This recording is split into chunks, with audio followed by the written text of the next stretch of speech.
manolotra ny arahaba ho antsika rehetra ary miarahaba manokana ho an'ny fianakaviam-ben'ny météo maneran-tany mihitsy amin'izao andro fankalazana ho azy izao. Ny 13 marsa tokoa no andro fankalazana maneran-tany ho an'ny toetrandro ary io daty io ihany koa no nidirany organisation météorologique mondiale teo anivon'ny firenena mikambana tany amin'ny taona 1700 sy arivo tany hoany.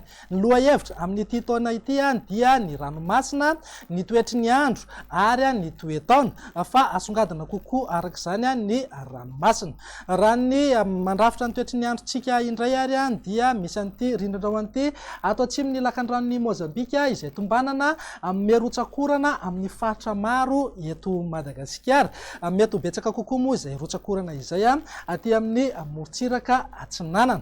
Fanamariana moa dia mbola hitohy izany ny orana ato anatin'ny 3 andro manaraka. Amin'ny vanim-potoana toy izao ihany koa dia mety ateti-pitranga ny avandra indrindra ho antsika aty amin'ny faritra avo amin'ny afovoantany. Raha mandrafitra ravinany toetry ny andro amin'ny rampitso zao dia ho maina aloha ny aty amin'ny tendrony avaratra, ny morontsiraka amin'ny faritra Sava, Nalanjorofo, Atsinanana ary ny ilany atsinanan'ny faritra Alaotra Mangoro. Torak'izay ihany koa ny aty amin'ny morontsiraka amin'ny faritra Menabe, Atsimo Andrefana ary Androy. Azo orana tandrifin-drano mety arahan-kotroka indraindray ny aty amin'ny faritra Melaky, ny manodidina Miandro Vazo, ny aty amin'ny manodidina Manoro, Marolambo, Vatovavafito Vonany, Atsimo Atsinanana ary Anosy. Ny Voamaraina be kosa no mety hisy sisan'orana tandrifin-drahona aty Vakinankaratra, Amoronmany ary Matsiatrambony. Ny faritra sisa rehetra moa dia andrahona fa mety hisavana an-dalana ihany zay rehefa mizandratrandro. Raha ny tolakandro indray dia ho maina hatrany aloha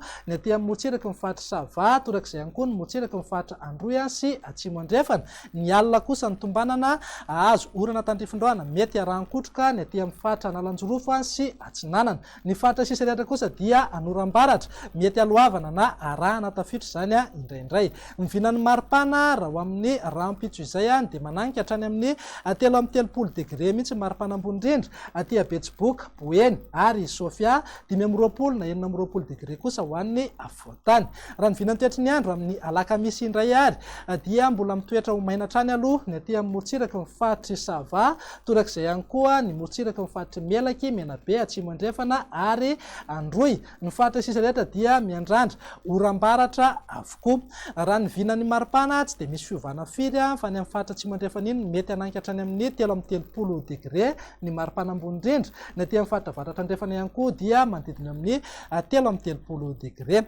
Raha ny vinan'ny toetry ny andro amin'ny zoma indray ary dia ho maina aloha ny aty amin'ny faritra Anosy, Androy, Atsimo Andrefana, Menabe ary morontsiraka ny faritra Melaky. Ny faritra sisa rehetra kosa dia miandrandra orana tandrifin-drahona mety arahan-kotroka avokoa. Raha ny vinan'ny maripana tsy dia misy fiovana firy raha noharina ny alakamisy fa manodidina eo amin'ny 13 degré na 13 degré eo ny aty amin'ny faritra Atsimo Andrefana sy aty amin'ny faritra Avaratra Andrefan'ny Madagasikara, 20 ka hatramin'ny 20 degré kosa ho an'ny afovoantany. Araka ny efa mahazatra anao rehefa talata toy izao dia indro imoenanao indray ny tamin'ny falitondrivotra eto Antananarivo sy ny manodidina. Raha ny rehefa izay natao dia saika latsaky ny fetran'ny OMS avokoa ny tamin'ny falitondrivotra afa-tsy ny teny Ambohida. Raha ny vinavina ho an'ny 3 andro manaraka izao dia mijanona ao amin'ny antonony na isy fiakarany kely izay tamin'ny falitondrivotra izay eto Antananarivo, indrindra moa fa ny manodidina ny Ambohida raha ny mandrafitra ny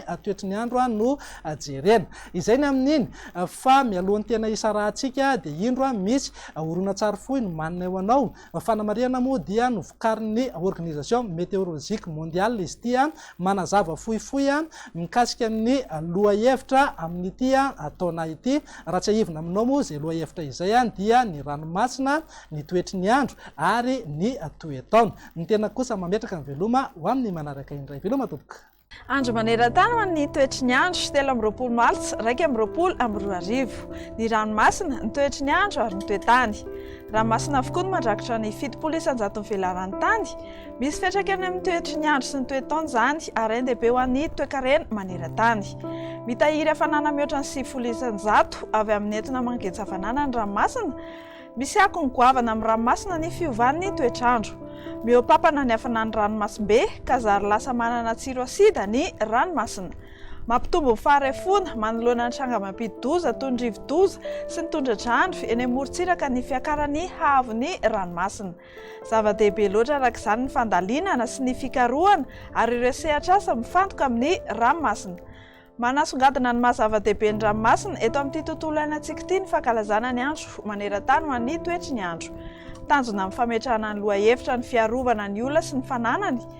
Nampifandraisina ihany koa izany amin'ny fanapaharihana ny siansa mahakasika ny ranomasimbe ho amin'ny fampandrosoana maharitra atao anatin'ny 10 taona ho avy miaraka amin'ny firenena mikambana. Miarahaba antsika hatratra ny andro maneran-tany ho an'ny toetry ny andro.